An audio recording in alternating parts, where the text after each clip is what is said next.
Rombongan pangeran akhirnya keluar dari portal teleportasi. Ash memuji kinerja semua orang dan berharap semua dapat beristirahat malam ini. Namun, Jupiter berkata jika dirinya tidak akan dapat beristirahat dengan nyaman malam ini, karena kejadian yang telah mereka alami sebelumnya. Sementara Lily menguap karena juga merasa lelah. Jupiter bertanya mengenai kegelapan yang mereka lalui, dan meminta pangeran menjelaskan lebih jauh. Namun, Ash berkata dirinya juga tidak tahu dan tidak memiliki banyak penjelasan.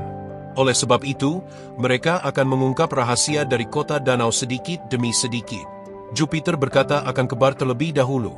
Mendengar hal tersebut, Lily menjadi bersemangat dan berkata ingin ikut.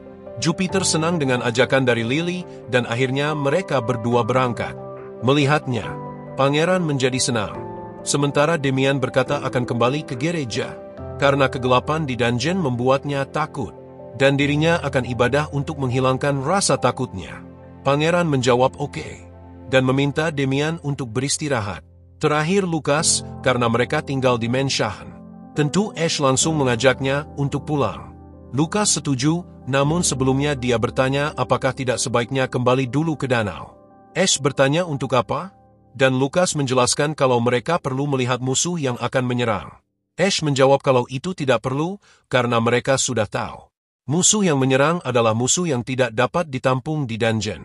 Jumlah mereka akan meluap, dan akhirnya terpaksa pergi keluar dungeon, menginvasi umat manusia.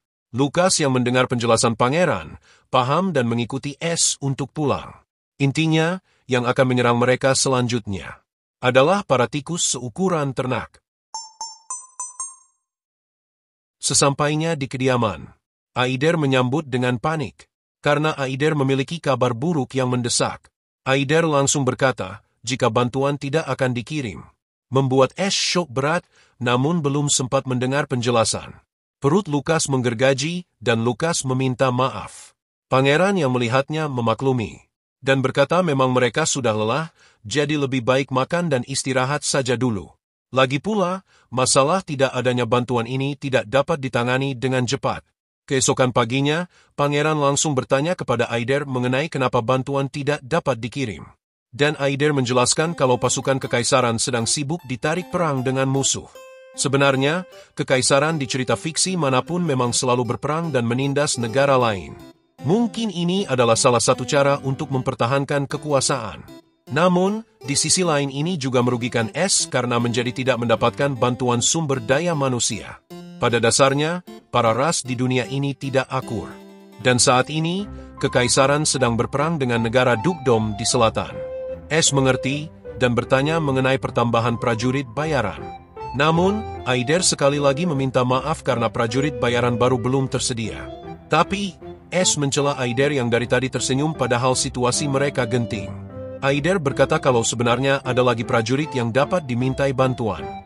Namun, mereka adalah bawahan dari penguasa sebelumnya, dan meminta mereka untuk bekerja di bawah kepemimpinan Ash akan membuat Ash mengalami kesulitan. Aider, kau pikir aku peduli pada kondisiku saat ini? Kita perlu mendapatkan prajurit sebelum stage selanjutnya. Udah buruan, kasih tahu aku cara untuk mendapatkan prajurit tambahan. Aider berkata baiklah dan meminta untuk diikuti. Akhirnya mereka bertiga menaiki kuda mereka untuk pergi ke wilayah penguasa sebelumnya. Namun, pada awalnya Lucas, Ash dan bahkan seekor kuda merasa sangat terkejut. Aider menegaskan kalau mereka akan pergi ke kediaman Earl of Cross Frontier. Pada awalnya, bangsawan daerah ini memang memiliki kuasa di tanah ini, dan keluarga bangsawan mereka bernama Cross. Namun, karena invasi monster yang terus-menerus, membuat bangsawan tempat ini terpaksa menjadi komandan perang, dan bisa dibilang, bangsawan paling menderita di dunia. Jalan ini juga dibangun oleh keluarga Cross. Oleh sebab itu, kota benteng dinamai Crossroads sesuai dengan nama pemimpin daerah ini. Ash bertanya mengapa bangsawan Cross melepaskan kuasanya dari tanah ini, dan Aider menjelaskan banyak alasan yang kompleks. Namun, tentu alasan utama dari pelepasan daerah ini tidak lain adalah dari trauma dan juga tidak ada untungnya untuk terus menjadi penguasa dari neraka yang dinamakan kota benteng. Namun, Aider menjelaskan kalau sebaiknya pangeran bertanya langsung pada Cross daripada terus menebak-nebak seperti itu. Mereka berkuda selama kurang lebih 50 menit hingga akhirnya tiba di kediaman Cross. Admin tidak tahu kecepatan rata-rata kuda, jadi admin juga tidak bisa menentukan berapa jarak dari kota benteng ke Menshahn ini. Sesampainya di sana, Aider menjelaskan kalau pada awalnya, rumah ini diperuntukkan untuk rumah liburan keluarga Cross. Namun, setelah pensiun, Cross menjadikan tempat ini sebagai rumahnya. Dan terlihat, rumah ini sangat tidak terawat. Karena Cross hidup di tempat ini sendirian selama 3 tahun terakhir. Pagar-pagar ditumbuhi tumbuhan rambat, dan tembok-tembok juga sangat usang. Aider berkata dirinya sering berkunjung, namun hanya untuk mengirimkan beberapa kebutuhan sehari-hari saja. Saat mereka mengobrol, sang bangsawan berteriak dan mengira mereka adalah pencuri. Dia memegang anggur dan menyuruh semua orang untuk pergi. Namun, Aider dengan cepat menyapa Cross, dan dirinya langsung tenang. Menyambut Aider sebagai si pembantu, S terkejut melihat seorang komandan yang berubah menjadi pemabuk. Jelas, hal ini adalah suatu kemustahilan.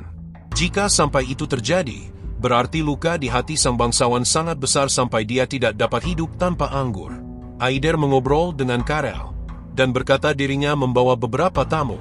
Karel Cross bertanya mengenai identitas tamu yang disebutkan, dan memarahi Aider karena sudah diperintahkan untuk tidak membawa siapapun ke tempat ini. Senang bertemu denganmu, Karel Cross. Namaku adalah Ash von Heiter Everblack, putra ketiga dari sang kaisar yang agung. Dan saat ini, aku menjabat sebagai pemilik dari kota benteng. Aider menjelaskan kalau yang dia bawa adalah pemilik dari kota benteng yang baru, Ash von Heiter Everblack yang agung. Ash dengan sopan memperkenalkan diri dan meminta untuk namun, sebelum Ash berkata lebih lanjut, Karel memotong pembicaraan dan mengusir sang pangeran untuk pergi. Dia bahkan mengatai Ash tuli, dan membuat Ash marah. Ash memikirkan mengenai kekaisaran Everblack, dan menganggap Karel gila karena berani membentak pangeran. Dirinya balik memarahi Karel karena sudah berani membentak sang pangeran. Namun, Karel dengan cepat membawa tombak dan perisai kebanggaannya, yang membuat Ash malah jadi gugup. Karel menyerang namun, Ash berkata baiklah dan akan pergi, menyuruh Karel untuk tenang. Pada dasarnya, kekaisaran Everblack memegang tinggi sistem kasta, dan pangeran memiliki posisi jauh di atas bangsawan. Di kekaisaran ada 3 orang pangeran, dan meski Ash adalah pangeran ketiga, namun tetap saja memberontak melawan Ash, sama saja dengan mencari mati. Namun, melihat Karel yang berani mengacungkan senjata kepada seorang pangeran, menegaskan bahwa Karel memang sudah sangat gila, karena tidak ada orang waras yang akan dengan senang hati mengangkat senjata di hadapan keluarga kerajaan. Karel berteriak bahwa Ash tidak boleh datang lagi ke tempat ini. Di sisi lain, Lukas murka dan menarik pedang, berniat untuk melawan Karel. Tapi, Ash menghentikan Lukas yang emosi. Sang bangsawan Cross memiliki nama asli Charles Cross, dan dia adalah ayah dari seseorang yang sangat difavoritkan oleh si YouTuber Classic Nero. Juga favorit dari admin komik Verse, yaitu Evangeline Cross. Sang tanker terbaik, tercantik, dan terkuat di game Tower Defense. Ash tidak boleh membuat masalah dengan Karel, karena jika tidak, bisa saja dia malah gagal merekrut Evangeline di masa depan. Di saat kembali, Ash bertanya pada Aider, bagaimana cara Pak Tua itu memiliki solusi mengenai permasalahan prajurit, sementara dirinya sendiri hidup menyedihkan seperti itu. Namun, Aider menjelaskan kalau pada awalnya, Karel memiliki 1000 pasukan pribadi, namun mereka hanya bersumpah setia kepada sang bangsawan Cross. Jadi, mereka tidak ingin jika harus tunduk kepada orang lain. Apalagi seseorang yang memiliki catatan buruk seperti Ash von Heiter. Dan jika saja mereka berhasil membujuk Karel, ada kemungkinan pasukan Karel akan mau untuk membantu sang pangeran ketiga. Ash berpikir, kalau berarti dia memang harus membujuk Karel. Namun, dirinya mengalami kebuntuan, karena Karel sulit diajak kompromi. Mendengarkan saja tidak mau, apalagi diberi sebuah permintaan. Namun, Aider menjelaskan kalau caranya mudah, karena pangeran adalah seorang pemabuk. Tentunya tinggal ajak saja Karel minum anggur terbaik milik pangeran. Mendengarnya, membuat pangeran syok, karena dirinya tidak ingin mabuk-mabukan. Namun, apalah daya, ini terpaksa dilakukan demi kemenangan di masa depan. Sore harinya, Ash mengunjungi Karel kembali dengan membawa gerobak penuh minuman terbaik di Kekaisaran. Pada awalnya Karel tetap memberontak dan membawa senjata miliknya. Namun, setelah melihat koleksi alkohol terbaik milik Ash, hati sang bangsawan mulai luluh. Ash berkata kalau ini adalah barang kesukaan Karel. Ash mengajak Karel untuk minum bersama, sambil menawarkan anggur yang amat mewah. Melihatnya, Karel langsung bahagia. Dengan cepat, dia meminta pangeran untuk membawa gerobak ke dalam. Di sisi lain, Lily sedang beristirahat. Dan dalam tidurnya dia memimpikan Ash von Hater yang menyiksa mage lumpuh seperti dirinya. Lily dipaksa bekerja dan merasa dirinya diperalat. Di sisi lain, Ash yang masuk ke dalam ruangan Karel merasa pusing. Karena aroma alkohol di tempat ini terlampau kuat.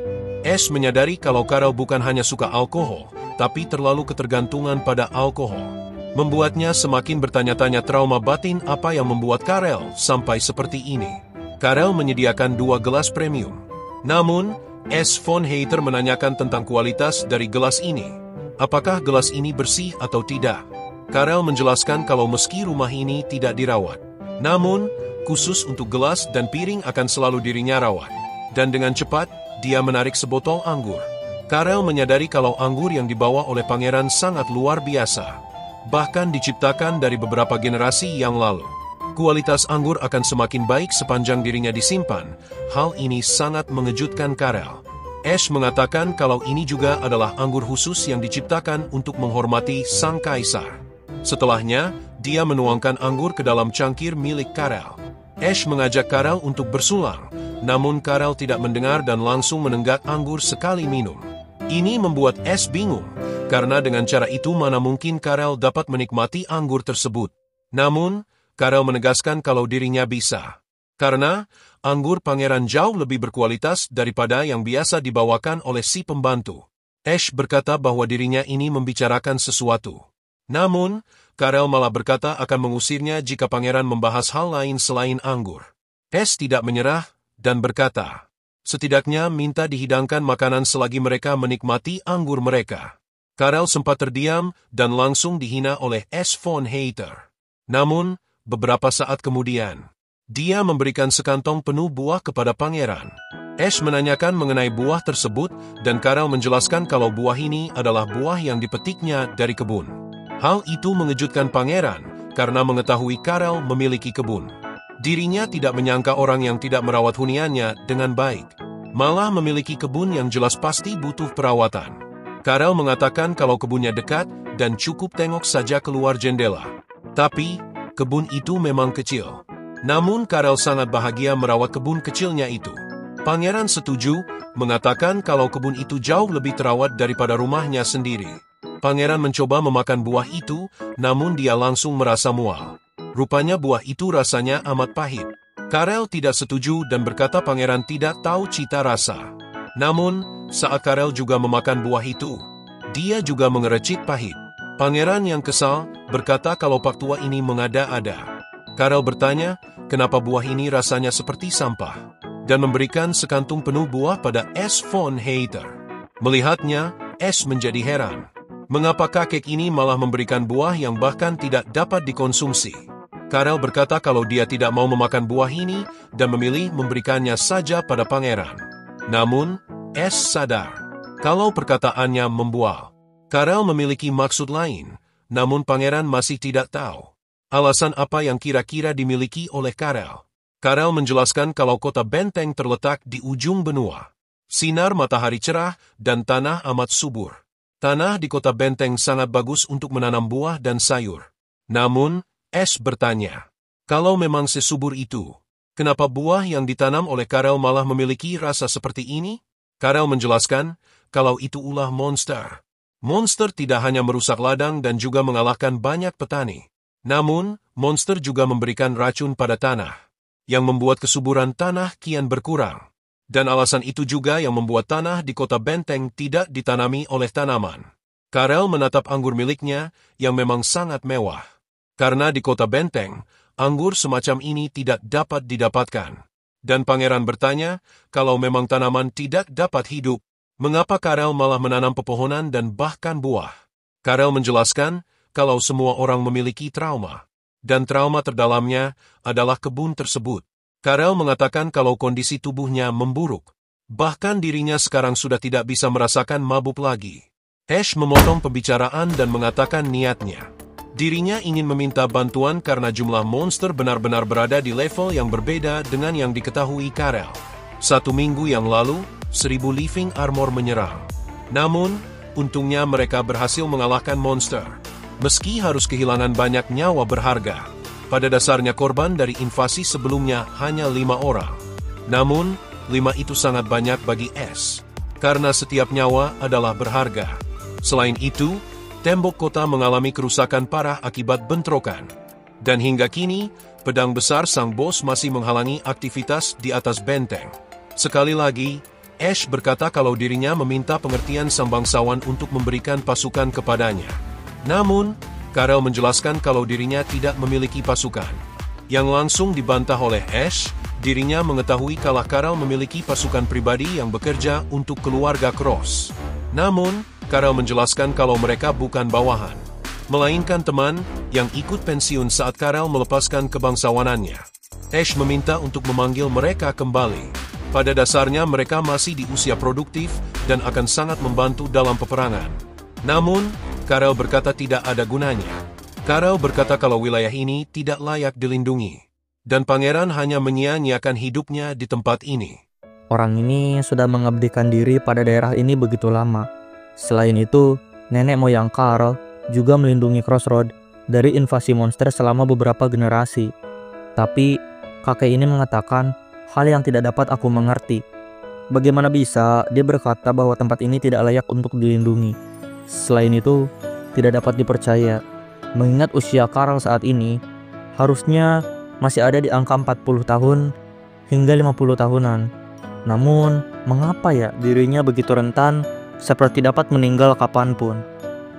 Karel menegaskan pertanyaannya dan meminta pangeran untuk jujur bertanya tujuan sebenarnya pangeran datang ke tempat ini. Umat manusia sudah sekarat dan tidak ada harapan bagi mereka. Karel memberikan sebuah nasihat, yaitu, jangan membuang hidup di tempat ini, segeralah pergi secepat mungkin. Sebelum pangeran terkena kutukan dan akhirnya membuang semua hal berharga sampai tidak tersisa sedikit pun. Pangeran keluar dari kediaman Karel dengan perasaan hampa. Dirinya merasa kalau Karel sudah mengalami penderitaan yang levelnya sangat berbeda dengan orang biasa. Namun, Ash juga tidak mampu untuk menebak penderitaan apa yang sudah dilalui oleh Karel. Di luar, pengawal setianya, Lucas, sudah menunggu dan bertanya mengenai hasil. Namun, Ash hanya menunjukkan sebuah kantung penuh buah dan berkata kalau dia belum berhasil membujuk sang bangsawan. Lucas bertanya apakah pangeran akan terus kemari? Iya, Lucas. Tidak ada sesuatu yang mudah. Aku sudah tahu dari awal kalau tidak mungkin akan berhasil hanya dalam 1 hari. Tapi, sejujurnya aku sangat penasaran dengan kondisi Karel yang begitu menyedihkan. Dia mengalami krisis yang amat hebat. Sejujurnya aku juga ingin tahu kemalangan apa yang telah dilalui oleh pria itu. Tapi, Aider tidak mau memberitahuku. Dan malah berkata, aku harus mencari tahu dari Karel secara langsung. Ash mengajak Lucas untuk segera kembali, dan menyuruh Lucas untuk melaksanakan rutinitas seperti biasa. Mengerjakan apa yang bisa dikerjakan. Lagi pula, monster tidak menunggu. Saat waktunya tiba, maka mereka akan datang menyerang. Tidak peduli apakah pangeran sudah siap atau belum. Dan fakta bahwa, jika Ash von Hayter kalah, maka itu artinya kiamat untuk umat manusia. Terlihat, status monster adalah bos monster tikus akan berjumlah 3 dan monster tikus yang sebesar kambing berjumlah 3051.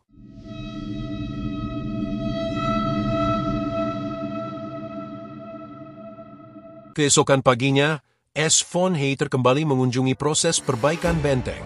Tukang menjelaskan kalau dirinya baru saja menyelesaikan pengangkatan pedang raksasa. Dan niatnya, hari ini akan mulai untuk memperbaiki tembok. Ash menyuruh untuk puing dan sisa serpihan pedang untuk tidak dibuang. Karena itu akan membantu memperlambat tikus. Jadi, kira-kira butuh berapa lama nih untuk kalian dapat memperbaiki tembok yang parah ini? Tukang menjelaskan kalau kondisi tembok cukup parah. Namun, Ash berkata kalau tidak perlu berbelit-belit, dan beritahu butuh berapa hari untuk perbaikan. Tukang dengan ragu menjawab kalau mereka akan butuh 10 hari, yang membuat Ash merenung, karena monster akan menyerbu dalam seminggu. Tembok besar milik kota benteng adalah keajaiban yang diciptakan oleh kekaisaran. Namun, tentu perbaikan tempat ini juga menjadi tidak mudah. Namun, mereka tidak memiliki pilihan lain. Ash meminta agar tembok dapat selesai dalam 7 hari, yang ingin dibantah oleh tukang. Namun, Tapi apa? Ayo jawab, bro. tukang yang ketakutan menjawab kalau dirinya bersedia untuk mengerjakan perbaikan dalam waktu 7 hari. Dalam hatinya Ash merasa bersalah, namun tidak ada pilihan lain. Jika tembok gagal diperbaiki dalam 7 hari, maka mereka tamat. Lagian, ini aku tidak salah lihat kah? Bosnya ada 3, dan anak buahnya ada 3.251. Yang bener aja lu GM, Aider. Tukang menunduk dan berkata akan melakukan semaksimal mungkin. Dan Ash berterima kasih, berkata akan mengingat kerja keras dan usaha semua orang. Ash berteriak dan mengatakan kalau mereka adalah pelindung dunia. Meminta semua orang untuk semangat, yang dijawab afirmatif oleh semua orang. Ash melakukan rutinitas, jika pagi dia akan melihat proses perbaikan benteng, latihan semua prajurit, dan banyak persiapan lain. Lalu, sore menjelang malam, Ash akan mengunjungi Karel untuk menemaninya makan dan minum. Saat makan dengan Karel, pangeran tidak berbicara apapun dan hanya makan dan minum. Sementara itu, perbaikan berjalan lancar setiap harinya. Meski semua orang terlihat sekarat, tidak dapat dipungkiri kalau Ash juga mulai muntah-muntah setiap pagi karena terlalu memaksakan diri. Dan setelah 3 hari berlalu, akhirnya Karel mengajak Ash von Hater untuk berbicara. Karel bertanya apakah Ash von Hater memiliki orang yang dia cintai di dunia ini. Yang ditanggapi bingung oleh Ash von Hater. Karel yang melihat reaksi Ash von Hater langsung tersadar. Jika Ash von Hater tidak memiliki orang yang dicintai, dan dijawab benar oleh Ash von Hater. Karel meminta agar Ash memikirkan dengan matang sebelum menjawab. Karena tidak mungkin bagi seseorang untuk tidak memiliki seseorang yang berharga dalam hidupnya. Dan Ash menurut, dia berpikir keras mengenai orang yang dia cintai. Namun, pikirannya dibawa melayang. Dan akhirnya Ash menegaskan bahwa memang benar dirinya tidak memiliki siapapun yang dia cintai. Yang membuat Karel merasa kalau pangeran memiliki hidup kelam. Yang ditanggapi marah oleh Ash von Hater. Jika ingin mengadu nasib, maka nasib Karel jauh lebih kelam karena hanya bergantung pada anggur. Ash bertanya mengenai orang yang Karel cintai. Dan Karel menjelaskan kalau dirinya sangat mencintai istrinya. Istrinya adalah orang yang amat dia cintai. Namun, dia telah gugur 3 tahun yang lalu. Dia meninggal di kebun ini, dikalahkan oleh monster-monster ganas. Penguasa kota memiliki satu visi yang mengikat mereka, dan dapat dibilang itu juga adalah kutukan. Kutukan ini mengharuskan sang penguasa untuk memilih. Apakah sang penguasa akan memilih orang yang dicintai atau akan memilih menyelamatkan kota? Pahlawan akan mengorbankan orang yang dia cintai demi dunia. Namun, apakah Ash von Hater, sebagai seorang pahlawan, akan mau mengorbankan dunia demi orang yang dia cintai? Karel melanjutkan kalau kakek moyangnya, kakek buyut, hingga ayahnya, semua dibebankan pada pilihan ini. Tangan Karel bergetar hebat seraya menjelaskan. Sebenarnya, ini situasi yang amat berat. Jika monster banyak, maka mereka akan bertarung tanpa henti.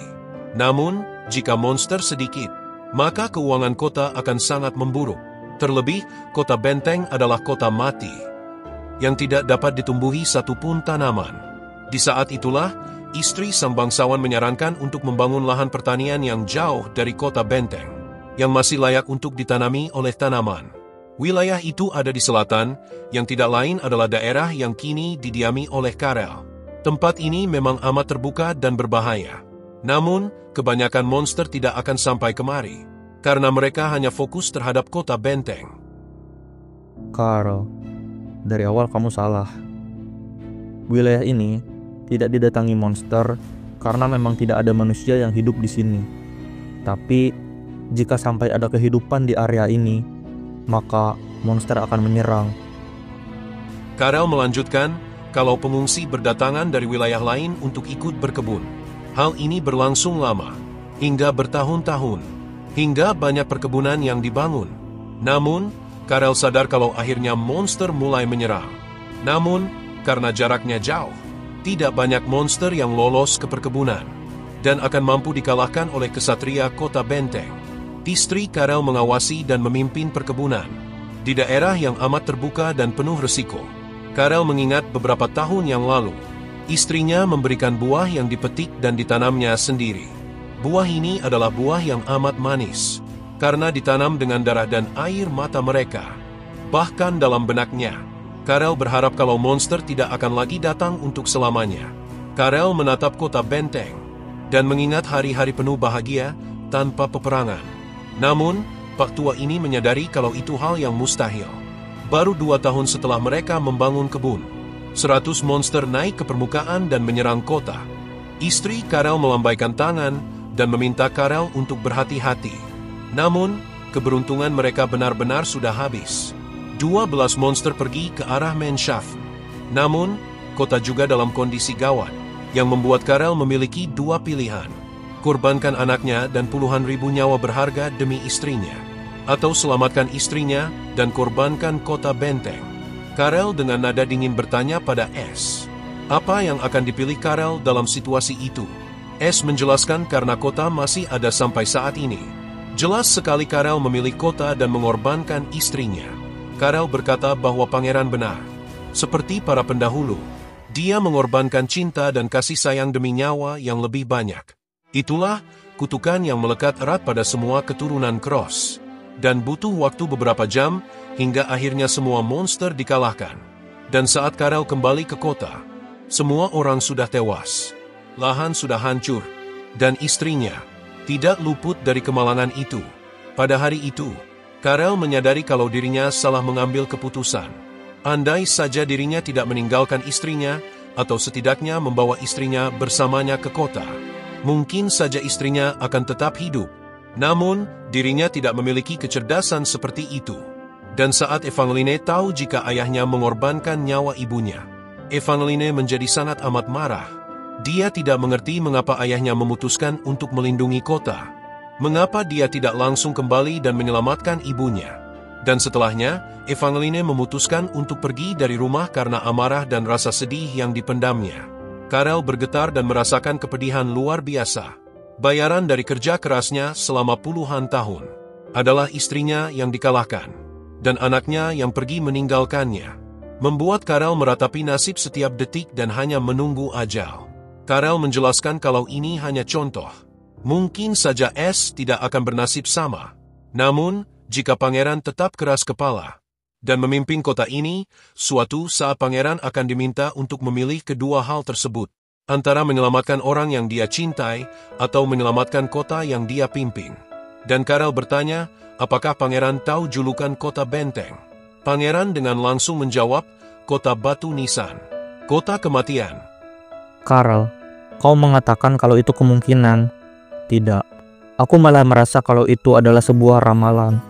Benar, pasti akan ada momen di mana aku disuruh untuk memilih kedua hal tersebut. Dan aku yang sekarang pasti juga bingung mana yang akan aku pilih. Karel berkata kalau pangeran keras kepala, dan tidak mungkin bagi pangeran tidak memiliki seorang pun yang dia cintai. Karel menjelaskan kalau dirinya mencintai keluarganya. Dirinya sudah mengorbankan banyak hal seumur hidupnya, dan berharap anaknya tidak melanjutkan penderitaan keluarga Cross. Terlebih, anak dari Karel Cross adalah seorang perempuan, Evangeline Cross. Jadi begitu, Karel. Itulah alasanmu memberikan gelar ini kepadaku. Karel berkata benar. Dirinya menginginkan agar putrinya dapat keluar dari tugas yang sebenarnya lebih cocok dikatakan sebuah kutukan. Neraka yang tidak ada akhirnya. Karel mengatakan bahwa setidaknya dia ingin agar putrinya hidup bahagia. Ash dalam hatinya berpikir kalau dia sangat menginginkan Evangeline, karena Evangeline adalah seorang tanker terkuat dan terbaik di sepanjang sejarah Game Tower Defense ini. Namun, sang bangsawan berusaha keras agar putrinya tidak memilih jalan yang sama dengan ayahnya yang rapuh itu. Karel membanting gelas dan berkata bahwa pangeran sudah mengatakan ingin meminta bantuan.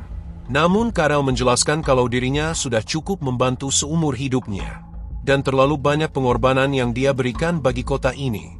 Bagi dunia ini, Karel berkata bahwa takdir berhenti di sini, yang membuat Ash terdiam mendengarnya.